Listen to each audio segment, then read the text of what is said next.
Et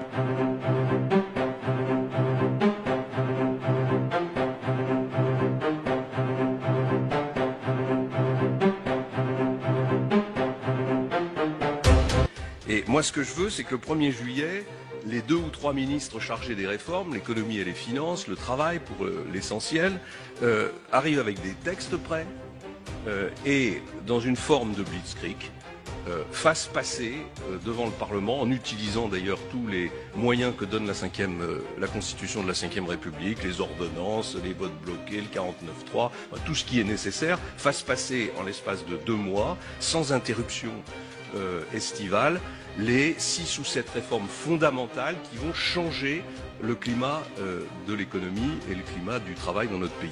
C'est évidemment pour moi l'abrogation des 35 heures et la suppression de la durée légale du travail et le renvoi à la négociation dans les entreprises sans contrainte. C'est le nouveau code du travail, c'est la réforme de la fiscalité du capital, fondamentale pour relancer l'activité économique dans notre pays, c'est la réforme de l'assurance chômage, c'est la réforme de l'apprentissage, et c'est les premières mesures d'économie sur le budget de l'État et sur le fonctionnement de l'État. Donc pour prolonger cette tension, moi je pense qu'il faut organiser un référendum en septembre qui permet de maintenir l'état de tension électorale dans le pays et donc de rendre très très difficile la contestation sociale pendant cette période autour de 2 ou 3 idées fortes et qui, à mon sens, ne font pas courir trop de risques au président de la République élu et à sa majorité. Ce référendum pourrait tourner d'abord autour d'une question fondamentale. Est-ce que vous êtes d'accord pour qu'on inscrive dans la Constitution le principe d'égalité des régimes sociaux entre le public et le privé? Inscrit dans la Constitution de la République française, ça rendrait ensuite absolument obligatoire et nécessaire la convergence des régimes sociaux. Deuxième question, est-ce que vous êtes d'accord pour fusionner les départements et les régions? Troisième question, est-ce que vous êtes d'accord pour supprimer un certain nombre de parlementaires, diminution du nombre de parlementaires? Ça peut paraître un peu démagogique, ça peut paraître un peu comme la cerise sur le gâteau ou la crème chantilly pour être certain que le référendum soit voté, mais je pense qu'en plus ça peut conduire à la modernisation du fonctionnement du Parlement. Voilà, si on fait tout ça, on crée un choc qui, à mon sens, rend très très très difficile la réaction sociale que vous craignez.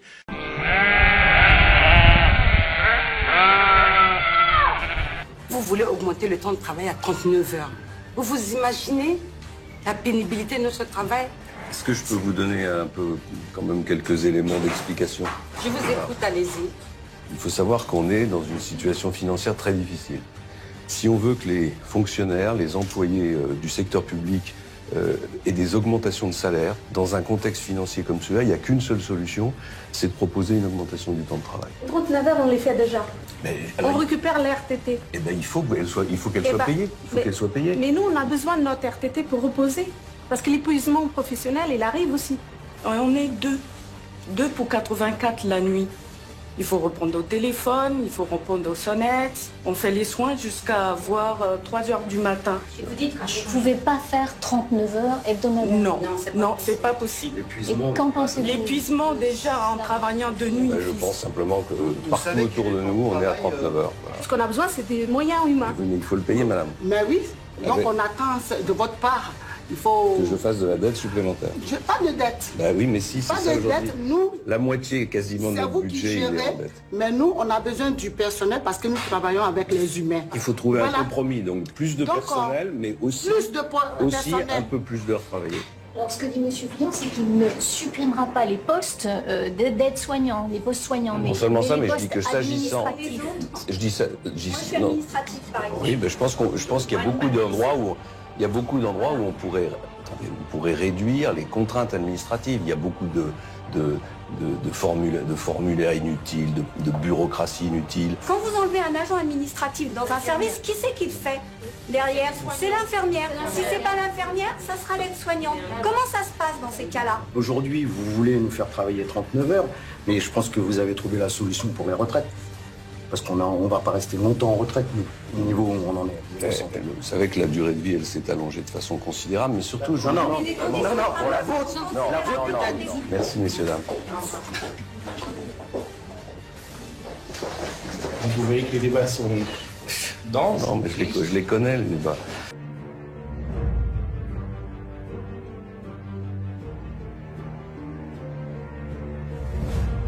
Et pour revenir au lobbying, en fait, ce que j'ai vécu à Bruxelles, il paraît que c'est normal. Et donc il y a 3000 policy managers et 30 000 lobbyistes. Alors, tous les quarts d'heure, ils frappaient à ma porte.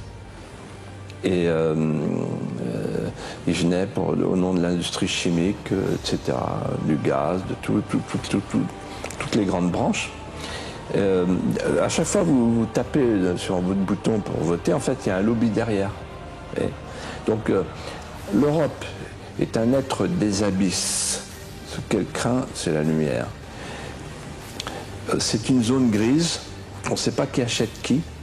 Et ce qui est certain, ce que j'ai vu, moi, de mes yeux vus, c'est qu'en fait, les commissaires sont des futurs lobbyistes et les lobbyistes sont des futurs commissaires. Donc, il y a un mélange des genres qui porte à la prise illégale d'intérêt. Et ce à quoi vous avez fait allusion il y a un instant, j'y reviens, c'est une réunion qui a eu lieu le 17 mars 2007, à laquelle j'ai été mêlé par le plus grand des hasards, parce que j'avais des jours en retard, il fallait que je vienne pointer. Donc avec ma carte, je suis rentré, et là, il y avait des nœuds papes partout.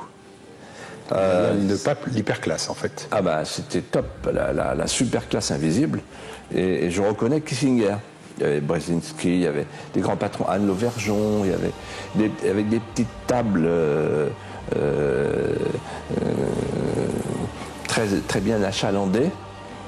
Et ils parlaient entre eux, puis il y a eu les discours, et je suis resté jusqu'au bout. Et en fait, ce que j'ai compris, c'est que c'était la trilatérale branche Europe. Ils étaient 400. Et il disait qu'il faut détruire les nations. Il disait qu'il faut détruire l'homogénéité des nations. Très intéressant. Pour pouvoir augmenter les marchés. Avoir le marché planétaire de masse. Et c'est eux qui ont inventé le mot gouvernance mondiale. Ils parlaient du réchauffement climatique. Il disait que dans les écoles, au lieu de dire aux enfants « sauvez votre pays, sauvez votre région, sauvez l'arbre qui est en face de chez vous », non, sauvez la planète, c'est là. Et il parlait de la nécessité de réunir dans le même combat les deux libéralismes, le libéralisme économique, en faisant sauter les frontières, et le libéralisme sociétal. Ils ont le droit de discuter entre eux, ce sont des chefs d'entreprise, ou discuter aussi avec des chefs d'entreprise, ils l'ont fait au Parlement européen, pas forcément un complot. Absolument, c'est pas forcément un complot, ils n'ont pas besoin de comploter, ils ont le pouvoir. Ce que m'a dit un jour François Fillon, je lui ai dit, mais pourquoi tu vas au groupe Bilderberg? Parce qu'il est rentré, il a été agréé par le groupe Bilderberg, de même que son ami Alain Juppé l'année d'après. C'est quoi? Dans l'évangile, on dit, faut pas mettre la lumière sous le boisseau. Ça vaut pour la franc-maçonnerie aussi. Pourquoi ils se cachent, ces gens-là? Pourquoi ils se cachent? Il vous a répondu quoi? Et il m'a répondu, incroyable la réponse, il m'a dit, que veux-tu, c'est eux qui nous gouvernent. Voilà. Donc en fait, le groupe Bilderberg, la trilatérale, ça existe.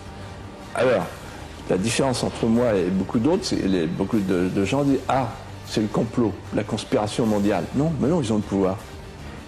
Ils ont le pouvoir. Et là, ils parlaient de quoi? Donc, c'est pas une conversation, là. Ils disaient, voilà les objectifs. Et parmi les objectifs, ce jour-là, en 2007, il y avait le fameux traité transatlantique. Et ce traité transatlantique qui se prépare, c'est un traité qui va installer un tribunal arbitral privé permettant aux entreprises multinationales, nationales, de traîner les États, de faire condamner les puissances publiques. C'est un traité dans lequel, par exemple, les appellations contrôlées, les appellations protégées disparaîtront. Et on nous imposera le poulet, le djabel, etc. Donc en fait, c'est un traité qui va faire découvrir ce qu'est le fameux rêve européen. Le rêve européen n'était pas de construire une nation nouvelle à la place des nations défuntes à Maastricht. Le rêve européen, c'était de livrer un espace sans nation, sans gouvernement, sans démocratie, sans limite territoriale, de le livrer au marché planétaire de masse sous clé américaine. Et quand on disait ça, nous les conscrits de Maastricht, des gens comme Séguin, Pasqua, Chevènement et Le Pen, on nous disait vous êtes des menteurs, vous exagérez. En fait, on était en dessous de la réalité. En deçà.